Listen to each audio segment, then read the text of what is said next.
Alright, y'all. Check this out. BCM Raider here, bringing you another EDH deck tech. Today we're looking at the Jolly Balloon Man. I've wanted to build this guy for quite some time. This is going to be a really fun build. We're going to do a more kind of taxes route with this build. And we're going to be a highly aggressive token deck along with controlling everything our opponents are doing while protecting what we're going to be doing. What the Jolly Balloon Man does is he's a 1/4 with haste, and he has a activated ability where you pay 1, you tap him, and you create a token that's a copy of another target creature. That token will become a 1/1 red balloon creature, but it'll have flying and haste. Then you sacrifice that token at the beginning of the next end step. And the Jolly Balloon Man goes infinite with many, many cards. So let's get right into it. First up is Soul Warden. Whenever any creature enters the battlefield, we're going to gain a life. We could potentially gain infinite life just with this card alone. Now we have Delny, Streetwise Lookout. This is a very powerful card. Creatures we control with power 2 or less can't be blocked by creatures that have power 3 or greater. And if a ability of a creature with power 2 or less will trigger, it's going to trigger a additional time. Now we have Solemn Simulacrum. If we have Delny and Solemn Simulacrum enters the battlefield, we're going to go get 2 basic lands on the battlefield tapped. And that's amazing. Now we have a fun one with Star Athlete. This is a 3/2 with Menace, and whenever Star Athlete attacks, we get to choose 1 target non-land permanent. Its controller can sacrifice it. If they don't, they're going to take 5 damage. Now we have Lauren of the Third Path. This is going to help us deal with our opponent's artifacts and enchantments just by entering the battlefield. Now we have Palace Jailer. When Palace Jailer enters the battlefield, we're going to become the Monarch. The Monarch is a very specific mechanic to Commander. When we become the Monarch, each end step we get to draw a card. But when Palace Jailer enters the battlefield, we can exile any creature a opponent controls until that opponent becomes the Monarch. And we're going to make it very difficult for our opponents to deal damage to us to get the Monarch back. Now we have Village Bellringer. This is one of the creatures we're going to use to create infinite tokens, because when Village Bellringer enters the battlefield, we untap all creatures we control. So this is going to enter. We're going to activate the Jolly Balloon Man, creating a token copy of Village Bellringer, which will untap the Jolly Balloon Man, rinse, repeat. But it only becomes infinite if we have a sacrifice outlet that produces mana. Luckily, we're running Ashnod's Altar. Once we introduce Ashnod's Altar to sacrifice the token, it'll net us infinite colorless mana and infinite tokens. Similar to that, we have Felidar Guardian. Now we have Combat Celebrant. We're going to make a bunch of copies of Combat Celebrant. That way that'll give us additional combat phases. Now we have Kiki Jiki the Mirror Breaker. Similar to the Jolly Balloon Man, we're going to create token copies of whatever creature we want. That's non-legendary, but that doesn't matter too much. And we have Zealous Conscripts. This is a infinite creature combo within itself, because Zealous Conscripts is going to enter, gain control of the Kiki Jiki. We're going to activate Kiki Jiki again, creating a token copy of Zealous Conscripts, rinse, repeat. And similar to that, we have Coercive Recruiter. This is exactly like Zealous Conscripts, except it'll be a pirate in addition, and this will only gain control of a creature. Now we have Inspiring Overseer. Just when Inspiring Overseer enters the battlefield, we're going to gain a life and draw a card. We're getting a lot of value just off gaining life and drawing cards by making multiple copies of Inspiring Overseer. Now we need ways to go get these creatures. So we have Imperial Recruiter. Luckily, most of all of our creatures in this deck have power 2 or less. So Imperial Recruiter will be able to go get any of these creatures. Now we have Recruiter of the Guard. Similar to Imperial Recruiter, instead of finding a creature with power of 2 or less, this just has to have toughness 2 or less. Now we need ways to protect our creatures. So we have good old Mom, or Mother of Runes. You can activate her, and target creature will gain protection from the color of your choice until the end of turn. And similar to that, we have the Daughter. We have Giver of Runes. This is similar to Mother of Runes, except you can only target another target creature. Now we have a bunch of creatures that are gonna mess with our opponents and allow us to do the thing that we want to do. So we have Esper Sentinel. This is a very low costing. Whenever a opponent casts their first non-creature spell, we get to draw a card unless they pay X, where X is Esper Sentinel's power. Now we have probably the most unfun card in this deck, but we're not going to care too much about that. We have Drannith Magistrate. Simply put, your opponents can't cast spells anywhere other than their hands, because your commander is in a very specified zone and not in your hand. Drannith Magistrate doesn't allow our opponents to cast their commanders, or if they have any other spell that would allow them to cast it from their library, Drannith Magistrate turns that off as well. Now we have Grand Abolisher. This is to ensure that our opponents aren't going to interact with us. That way we can basically win the game on the spot. Now we have Archivist of Agma. This is going to punish our opponents by allowing us to gain life and draw cards every time they search their library. Now we have Agate Instigator. This is a very powerful card because it has a static effect of whenever another creature enters the battlefield, it'll deal 1 damage to each opponent. But this has a secondary ability of Offspring, where if you pay its Offspring cost, you will create a token copy of Agate Instigator. So then, every single time another creature enters the battlefield, they're going to take 2 damage instead of 1. And staying on that theme, we have Witty Roastmaster.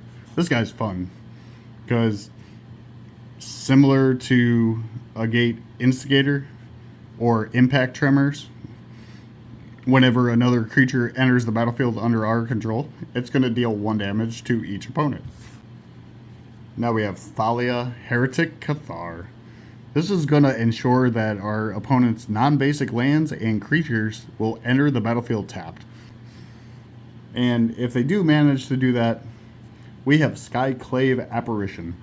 This guy is going to enter and exile any non-token permanent with mana cost 4 or less until Skyclave Apparition leaves the battlefield.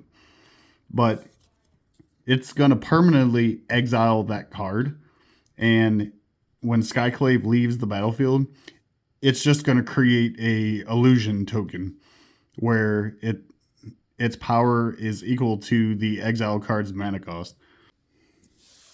Okay, let's get into the artifacts. Of course, we're playing Sol Ring, Arcane Signet, Boros Signet, Talisman of Conviction, some cost reductions with Pearl Medallion and Ruby Medallion. Now, to protect the Jolly Balloon Man, we have good old Swiftfoot boots.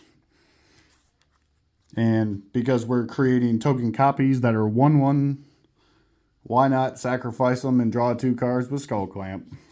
And to make our opponents even angrier with us, we're playing Grafdigger's Cage. That way, creature cards can't enter the battlefield from graveyards or libraries. And players can't cast cards that are in graveyards or libraries. So if your opponents are on some kind of reanimator strategy, Grafdigger's Cage is going to shut them down. Now we have Illusionist Bracers. This is going to be fun if we equip it to the Jolly Balloon Man, because whenever a ability of equipped creature is activated, if it isn't a mana ability, which the Jolly Balloon Man isn't, it's going to copy that ability. So every time we activate the Jolly Balloon Man to create a token, we're going to create 2 of those tokens. And here's our Ashnod's Altar. That way we can produce mana just by sacrificing creatures. And to make things even worse, we have Panharmonicon, because we're going to love copying all these triggered abilities. Okay, let's get into the enchantments. First up is Deafening Silence. This is going to slow down our opponents by forcing them only to cast 1 non-creature spell a turn. Because we're pretty much creature focused, this isn't going to affect us too much. Now we have Authority of the Consuls. This is going to slow down our opponent's creatures, because all the creatures your opponents control are going to enter tapped, and whenever those creatures enter, we're going to gain a life. Now we have Goblin Bombardment. That way we can sacrifice these creatures to deal damage wherever we want. Now we have Impact Tremors. Whenever a creature we control enters the battlefield, it's going to deal 1 damage to each opponent. Now we have Blind Obedience. This has Extort, so whenever we cast any spell, we can pay a white and we're going to gain a life and each opponent is going to lose life. But artifacts and creatures our opponents control are going to enter the battlefield tapped. Now we have good old Rest in Peace. Because we're not focused on our graveyard whatsoever, Rest in Peace is going to prevent all cards going to the graveyard. Now we have a fun one. We have Dazzling Theater / Prop Room. This is a newer enchantment from Duskmourn where you can choose both sides just by paying its cost. But we're going to focus more on the Dazzling Theater side, where creature spells we control have Convoke. So we're going to use all these tokens to help cast more creature spells. But if we cast the Prop Room side, we get to untap each creature we control during each other player's untap step. And that's going to be absolutely insane. And total for 7 mana to do both of these isn't that bad. Now we have the good old Smothering Tithe. This is really going to punish our opponents, because most of the time our opponents aren't going to pay the 2 colorless, so we're going to create treasure tokens. So we're going to have mana available to us almost all the time. Okay, let's get into the instants. Most of these instants are either removal spells or protection spells. So here's our Enlightened Tutor. That way we can go get whatever artifact or enchantment we want.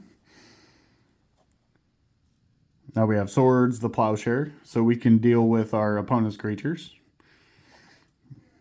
Path to Exile. That way we can exile the creatures. And if our opponents are playing blue, like are very big on counter spells, we have Pyroblast. But in a weird way, rather than countering a blue spell, Pyroblast will also destroy a permanent that happens to be blue in color. And the other half is Red Elemental Blast. This is the same card, just a different name. Now we have Orum's Chant. We're going to save Orum's Chant for when we're set up to where we can create infinite tokens and win the game on the spot. That way our opponents can't interact with us. Similar to that, we have Silence. This is fun if you do this during your opponent's upkeep, because then they can't cast spells that entire turn. Now we have Untimely Malfunction. This is a modal spell where we can destroy target artifact. We can change the target of target spell with another target, such as another counter spell, or up to 2 creatures can't block this turn. Now we have Wear and Tear. This is a modal spell as well. If we cast the Wear side, we can destroy target artifact. If we destroy the Tear side, we can destroy an enchantment. Or you pay 3 and you can choose both. Now we have Chaos Warp. This is going to deal with our opponent's permanents by just getting it out of the way. Now we have Generous Gift. Same thing. Except they'll get a 3/3 elephant instead, but we don't really care too much about that. Similar to that, we have Stroke of Midnight. Stroke of Midnight, I feel, is slightly better than Generous Gift, because giving our opponents a 1/1 is a little bit better than giving them a 3/3. Now we have Flare of Duplication. This is a very powerful spell. We can copy target instant or sorcery and choose new targets for 3 mana, or we can sacrifice a non-token red creature rather than pay its cost. So we have Flare of Fortitude. This is going to allow us to not take damage. Our permanents can't be the target of spells or abilities, and our permanents are going to gain indestructible until the end of turn. Similar to that, we have Boros Charm. We're not too focused on the dealing 4 damage to target player or giving a creature double strike, because we're not that aggressive. We're kind of more focused on all our permanents gain indestructible. Now we have Dawn's Truce. If we just cast it for its regular cost, us and permanents will gain hexproof. But if we gift a card by allowing our opponents to draw a card, all our permanents will become indestructible as well until the end of turn. Similar to that, we have Flawless Maneuver. Creatures are going to gain indestructible until the end of turn for 3 mana. But if we control the Jolly Balloon Man, we can just cast this without paying its mana cost. And the main one, we have Teferi's Protection. If we have a very good board state, we just cast Teferi's Protection and everything phases out and our life total can't change. Okay, let's get into the sorceries. There's not very many. So we have Gamble. Gamble is really fun. It's kind of like a red demonic tutor. Now we have Vandal Blast. This will deal with our opponent's artifacts. Okay, now we have Savine's Reclamation. This is going to return a permanent from our graveyard with mana value 3 or less. But if we paid its flashback cost, we get to return 2 permanents instead, because it will copy Savine's Reclamation. And of course, we're playing Jessica's Will. This is a very powerful card. Even if we don't control our commander, we're going to add 1 red mana for each card in target opponent's hand, or exile the top 3 cards of our library, and we get to play those cards this turn. but if we control our commander, we get to do both. Okay, let's get into the land base. First up is Command Tower. We have our fetch land with Arid Mesa. We have our basic fetch land with Fable Passage. We have our Sacred Foundry. We have our Surveil land with Elegant Parlor. Our Pain land with Battlefield Forge. Our Battle Bond land with Spectator Seating. Our Filter land with Rugged Prairie. We have our Horizon land with Sunbaked Canyon. I really like these Horizon lands because not only will it add the color you need, you can pay one and sacrifice it and draw a card. Now we have our Fast land with Inspiring Vantage. Our Check land with Cliff Top Retreat. Our Karoo land with Boros Garrison. Our Slow land with Sundown Pass. Our Scry land with Temple of Triumph. Now we have Needle Verge Pathway.